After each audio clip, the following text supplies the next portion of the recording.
happy birthday again. Hala!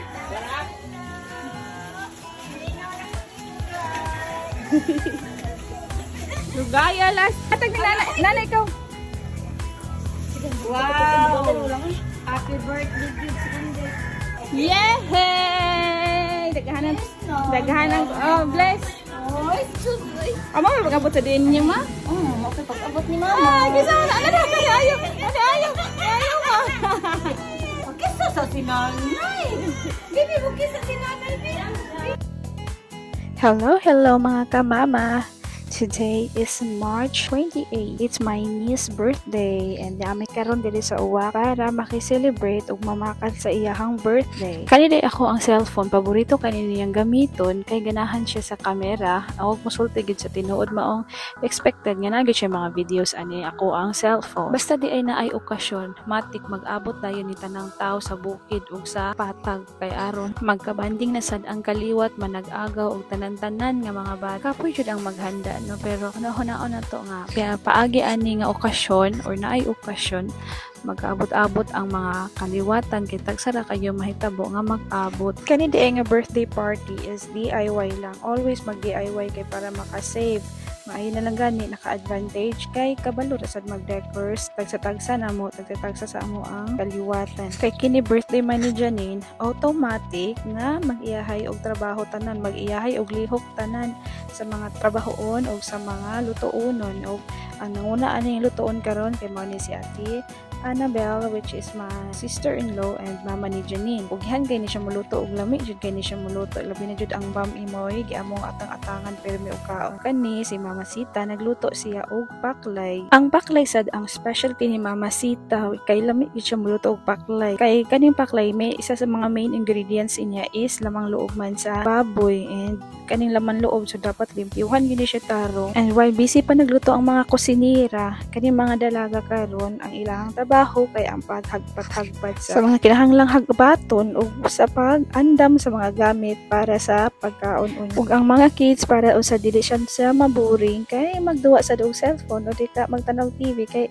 lisod kayo magsamok-samok sila diri sa mga nagluto, delikado og madisgrasya og mga paso maong amping lang gid ta, bahala na lang sa mag-cellphone kay karon naman sad niya kay giunay ra man namo og luto ang lechon so automatic na ara gid namo ang ginhawaan mo ni amo ang giandam para paklayon o para sa kanon para sa ilugon o chicharong bulaklak. Kaning chicharong bulaklak lami jud kaayo ni siyang kanon nimo while waiting sa lechon nga maluto. Karon gitak-ang na ang lechon layo pa ni tinuod nga maluto ni. Ang kaning lechon is ang kilo ani na sa mga 80 ni ka kilo niya. Nagduha-duha jud ko kung maluto bagid ni kay pati pagkadakwa sa baboy. Wow! Kani ako mga anak basta naagid mi sa uwa malingaw ra gini sila diri automatic kay tungod pugihan kayo mabantay ang iyang mga igagaw nya daan siya daghang mga kaduwa nga mga bata which is mga magwang nila gamay pero makigduwa sa sad nila. Kani gilusogdan na og luto ni Mama Sita ang paklay so naa kani si mama na gini siya secret ingredients ug technique para maluto niya ang paklay nga dili isug og baho ug lami siya sakto sa timpla wagid masipyat lami kay ilang paklay. Kani akong batang gamay medyo naboring-boring na ni siya, naboring siya kay busy kayo ang mga bata sa iyang gipang buhat o sa decor sa iyang uban na sa cellphone no nga magsamok-samok lang sa ni siya nako dire karon gikuhaan na nako ang lechon nga hapit na maluto gamay na laguwang ilan na lang ning gipaayupan para maluto na ang sulod ginahinayan nila ang kayo nya kani hinahinay nagaabot ang mga bisita ni Inday ja nya nakahuman na sad mi og pictorial gamay kay para pang intro sa amo ang himuon nga birthday video niya kay gisugdan na namo ang iyahang birthday og mao dinhi ang cake na ako ang gihatag niya which is simple ra gid siya pero lami siya niya ang kaniya ang Violet is mao ni ang gisponsor sa iyahang uyuan which is si Nico Ripio. Shout out Nico Rip og sa uban nga nihatag og cake lami kayo ang lechon tan-aon pero gatalikod lang gid siya. Ambot lang anong gatalikod na siya. Medyo mahiyain ang lechon na mo. Mausad na ang amo ang finished product sa DIY nga decors ug sa pagluto. Simple ra ang pagkaon pero lami jud kaayo basta lutong bahay o gikan sa pangamot ni Ate Annabel og sa iyahang mama nga si Mama Sita. Si Mama Sita nga mama sa tanan ug mama nga among kadangpan kay kami gibayaan naman sa amo ang pinangga nga inahan. Thank you Mama Sita.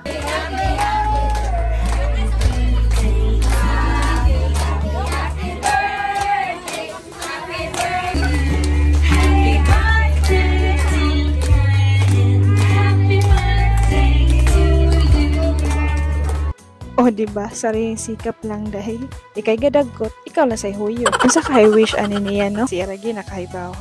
Kani nahuman na gid ang nahuman na og kanta, nahuman na og pray mga tanan. Og mao ni i-flex na to ang mga details sa iyang birthday celebration. Ang cake, napa ni pahabol nga cake, wala na nako nakuhaan kay wala na ko kabantay kay na anak ko sa sulod og nabisi na ang inahan. Ug ma-share sa daay nako nga na ako ginung gi-effortan og himo ni nga video og mag-video kay para na siya remember sa iyahang birthday celebration. Buta na ron na gina. Reaction dyan eh. Ayaw na ba ka na may kwat?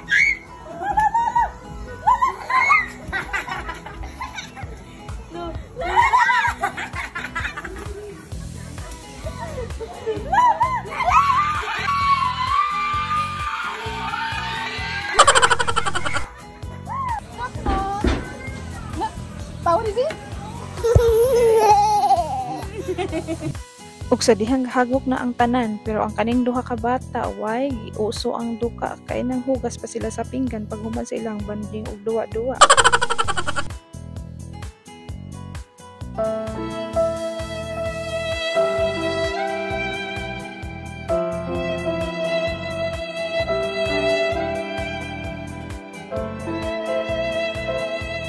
Time check is 12 a.m. So, nakadlaw na nami ani amo ang kanta-kanta o hubog na sa dang ubang mga tao. Napay mga nahibilin o mga survivor pero padurong na gid mga loro. Napay duha ka mga singiris nga nahibilin nagduwit sila o na birit og maayo og kanta wala na ako ipadungog kay makapiright niya ta. So, kanilang usa nga video and that's it for today's video. Thank you for watching.